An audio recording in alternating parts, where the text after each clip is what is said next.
Hello, everyone. Dr. Vicky here, speaking to you from the Seeds of Transformation Healing Center. It's time for Tower Scopes. We're going to be doing the Tower Scopes for the sign of Scorpio, that's Scorpio Sun, Scorpio Moon, Scorpio Rising for the month of July 2025.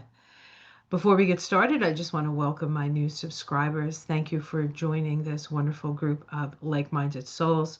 To my tried and true who have been with me for years, you know how much I appreciate your continued support. For my patrons on Patreon, thank you so much again for your continued support. It means the world to me, and there's more fun to come, so keep your eyes peeled for that. And to my new members on my YouTube channel, thank you so much for your membership, for your support.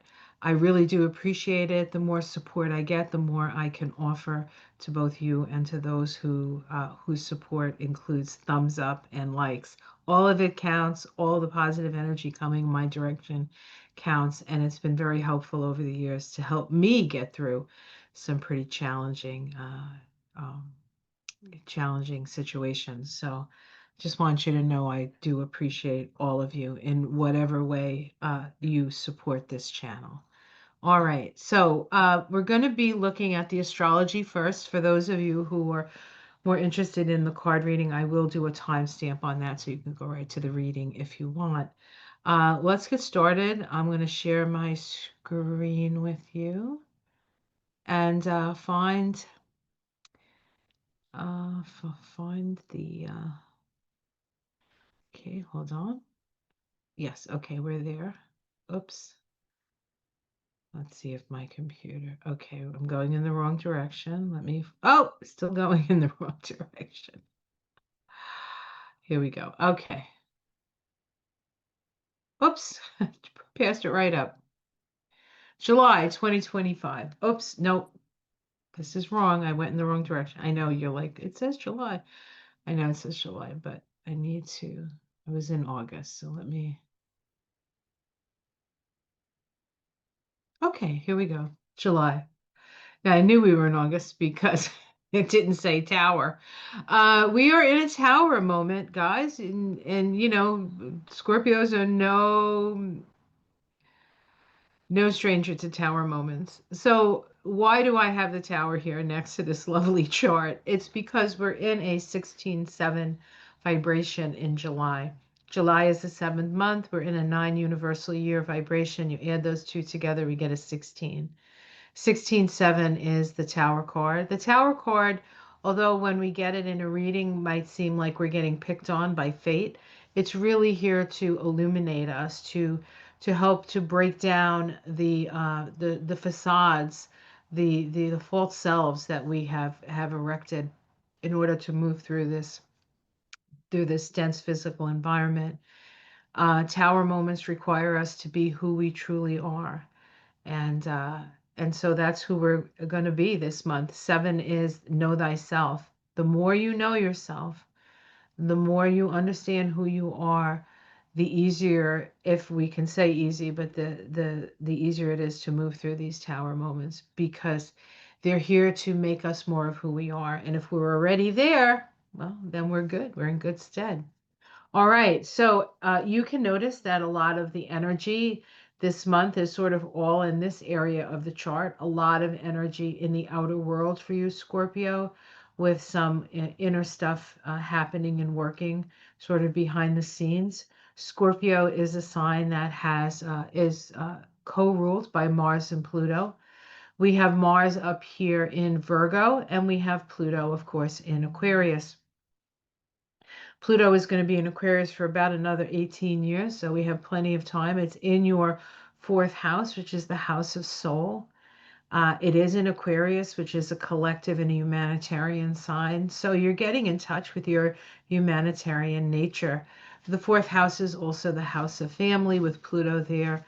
You're doing some deep ancestral work. And Scorpio is the sign of death and rebirth. And the ancestral stuff really does, connect you to your past lives and to your family and to that line, that karmic line. And so, you'll be working diligently You're no stranger to having to transform. So it's good. It's a good thing. All right. Mars, on the other hand, is up in the 11th house. Mars in Virgo is very analytical. The 11th house is your goals. So you'll be reviewing your goals and seeing which ones still line up with what you want, what your desires are. Remember, your mantra is I desire. And we desire what we feel like we don't have, right? And so you're evaluating that. What don't I have? What don't I have within myself yet? And how can I get to do that? How can I find that? What process do I need to go through? The sun, of course, starts the month in Cancer. That is your ninth house of truth. We have Jupiter there now. Jupiter moved in on the ninth of June. It's going to be there for a year. Jupiter is the planet associated with truth, in the house associated with truth. So a lot of truths will be coming up. It is water. You are a water sign, and so you're going to feel it through your feeling nature. The sun is going to be there until the 22nd, illuminating that area, but Jupiter is going to be there for the year. The sun then moves into Leo. Leo is at the top of your chart. This is, the sun is at the noon point, really. And so this month is a month when people are seeing you. Now, you're not always all that intent on wanting to be seen, but you have no choice. People are going to see you. We do have a new moon in Leo, so new opportunities in your career coming up. The sun in Leo and then that new moon in Leo is opposing that Pluto, so there can be some power struggles, and that power struggle happens in the axis of your security, mostly familial, mother-father stuff. So a lot of mother-father stuff may come up for you.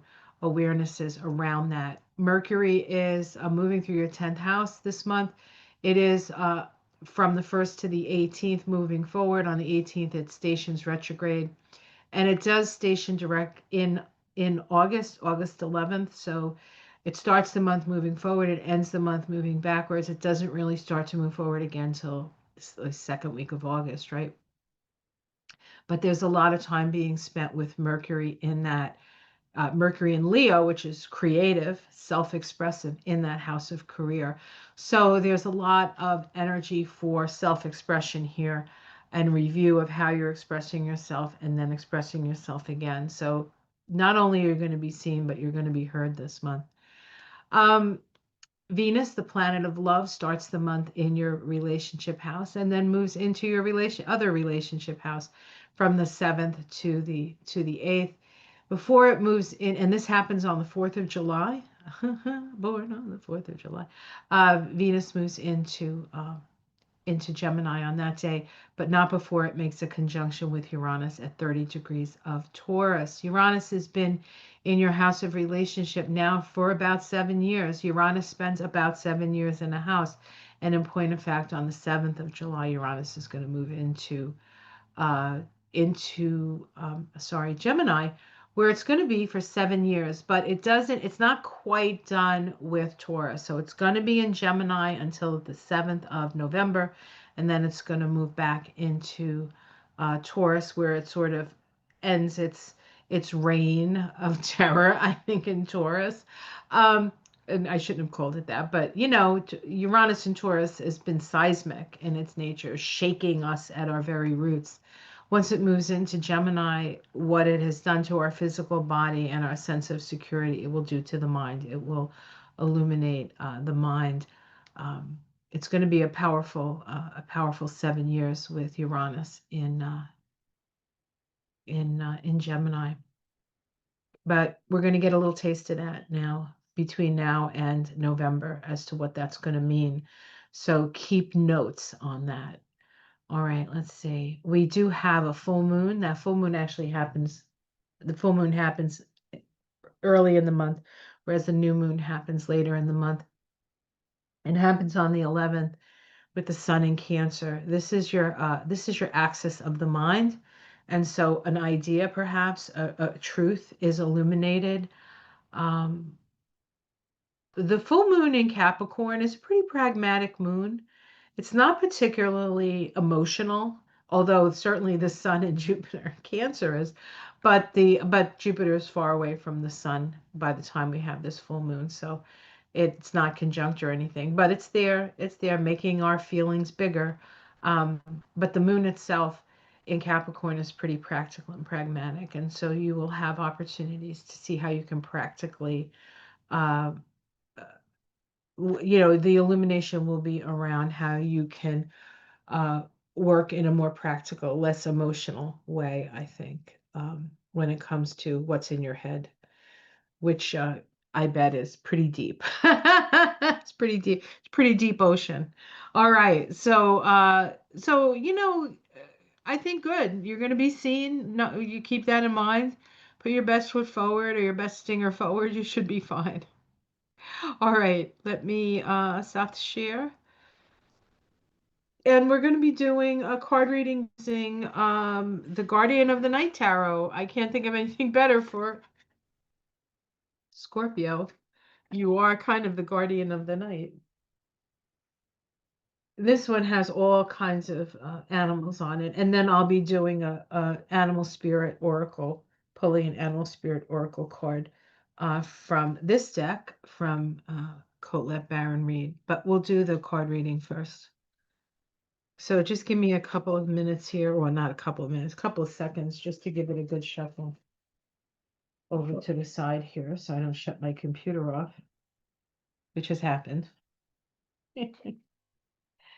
All right. Intense times, right, Scorpio? So intense.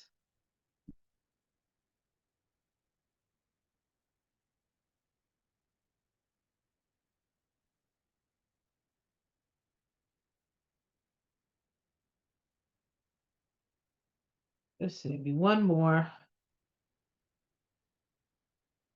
These are kind of big, so you have to shuffle them in a certain way. But they're pretty easy.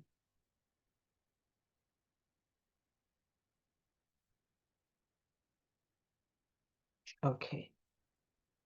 We start with the Two of Wands. The Two of Wands. So the Two of Wands is about taking a step into on a new direction.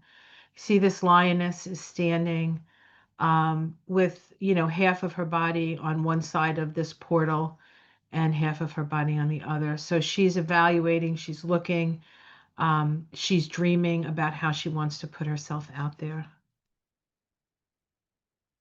Okay. The challenge to that, is a guiding star. The star here, we have the star with the stag. Stags are connected to um, stamina. Stamina. So the challenge is it's not moving forward. The challenge is what am I moving forward towards? This is about having a vision, a guiding star that will guide you. So what I would say is, while you may want to move forward, you do really need to evaluate what direction you're going to take with this. Okay. At the root of the situation, we have the Judgment card. This is a rebirth card. The Judgment, in the other decks we have Gabriel tooting his horn and the people coming out of the coffins. It is actually a Pluto card. This is a Pluto card, so it is about death and rebirth. And it's like rising up, and it's sort of like we have that Pluto in the fourth house. This is very symbolic of that. So you're shedding old skins. You're shedding old skins. So you're sort of you now you have new skin, right? Now you have new skin. All that itchy stuff is off. If you've ever had snakes and seen how they shed their skins as they grow, it's very scorpionic, and this is a very scorpionic card to have at the root. During the process of shedding old skins and coming up new. In the past, we have the Nine of Pentacles. So you have felt secure in your den. You have accumulated enough resources for yourself. So that's good. That's a helpful thing to have as you move into a new place. In the sky, we have the Fool. Oh my goodness. So this is all about new. This is about that leap of faith. Spirit is saying, take the leap of faith. It is time to do something completely different. Now, I know Scorpio, and I do these every month, and I know that Scorpio sometimes gets the more difficult readings in having to let go and let go and let go of this and let go of that. But of course, that's Scorpio's lesson anyway. This is one of the first readings where I feel like you've let go of all the things you've needed to let go of. In the immediate future, we have the Queen of Cups. We have the whale diving deep, right? The Queen of Cups is actually a Scorpio energy. She is the psychic queen. So this month is going to be a month when you're utilizing your psychic senses, when you're seeing things that other people don't see. The Queen of Cups is very nurturing and a very healing card. She can be, in a negative sense, a bit of a gossip, and can be a little vengeful, but you need to foster the best of the Queen of Cups this month. How it's seen from the outside. Wow. Yeah, lots of resources. This is the Ten of Pentacles, abundance. This is abundance, abundance, abundance, especially around the family. So there is a lot of indication around family here. You might actually get some sort of inheritance this month. Uh, your domestic situation is the Death card. This is death and rebirth. Again, like this is all death and rebirth stuff. Unbelievable, these cards. So I'm glad I used this deck. Hopes and fears, the Ten of Wands. This is feeling burdened, like too many irons in the fire. This can also be a sense of oppression or having to face really big obstacles like this, the salmon going upstream. You may feel like a salmon going upstream. But I doubt if it's a hope, it's more of a fear. You've had to struggle a lot to get where you are, and now it's like, all right, a whole new beginning, and you're like, is it going to be the same kind of struggle? Am I going to have to do that again? No, no, because you've passed that. You've transformed from that. It'll be a different set of challenges, but it won't be the ones that you've overcome because you've overcome them. And then the outcome, the Chariot, things moving really, really fast. You're on your soul's path. And this is the badger, I believe. This might be a honey badger. The honey badger don't give a shit, right? Can be aggressive, but you don't necessarily have to be aggressive with this. This might just be a plain old badger. I know I should check before I say it's a honey badger. But there's nothing that stops a badger. Badgers just focus on where they're going and they get there. So there's very powerful cards, Scorpio. Very powerful cards. Let's see what's underneath it. The Six of Cups, which is a sense of nostalgia and contentment and being nurtured by family. The Eight of Cups, having to step away from things that don't spiritually um, fulfill you anymore. And the Sun, illumination. Wow, wow, wow, wow. So it's based on your ability to let go of the past. And the Sun card is a one card. It's a 19-1 card. It's about being on your destined path. So this is a very, very powerful month for you, Scorpio. I have to say, these cards are very, very powerful. Okay, and let's do one more. We'll do the Animal Oracle. Okay, hold on one second.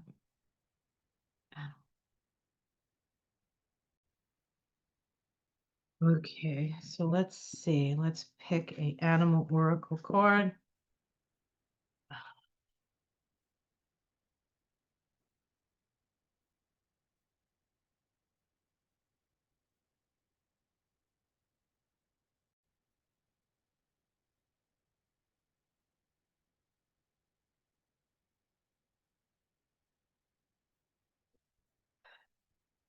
You're gonna love this, Scorpio. Beaver spirit. Beaver. The beeve. Is the beaver home? It says lay a solid foundation. All right, let's read it. I think if you live in Oregon, isn't Oregon the beaver state? So this might be if you happen to live in Oregon, this might be especially important for you. Lay a solid foundation. Okay, let me read this to you. It says, Beaver Spirit is here to tell you about the power of living within, about the power living within you that is born of spirit, the source from which all life arises. This is the power to establish a sacred connection with the universal consciousness so you can deliberately co-create the world you desire. Your mantra is I desire. What kind of world do you want to build? Now that you're free, now that you're shed your old skins, you've let go of all the things that have held you back, what do you want to build? This is the power to establish the sacred connection with universal consciousness so you can deliberately co-create the world around the world you desire. Know that it takes work, determination, and sustained effort to co-create and lay a solid foundation for your dreams. If with spirit as your partner, you bring the twigs and branches of your intentions and desires and spread them across the river of time, you'll be amazed at what you can do. You will find that you can even change the direction or the flow of life, just like a beaver changes the direction of the flow of a river, right? Okay, I said that. You can ensure that your world will be prosperous and purposeful, filled with love and joy, and rich with magic and meaning. That which you desire will come to you and remain sustainably if you build a sturdy foundation. Keep your intention and energy consistent and deliberate, using all your resources and the energy of this wonderful, productive time. Have faith with spirit to co-create with you. Your success is assured. Spirit is your partner, helping you along as you change the course of your life in the way your heart desires. It's time. It's time. It's been a long and winding road that's led you to this place. All right. Well, that's your story, Scorpio. It's going to be an interesting month, as it generally always is for Scorpio anyway, but especially interesting. All right. Take care of yourselves, everyone. Be careful out there. It is kind of crazy. Not everybody is as actuated and awake. And as people wake up to this new reality that we are co-creating, um, they're going to be a little bit sort of off kilter. But you can help them because you've been there and you've done that and you've been able to overcome a lot. And that's going to be very helpful for a lot of people. So, all right, you take care of yourself, Scorpio. I'll see you again in August. Much love to you. Namaste.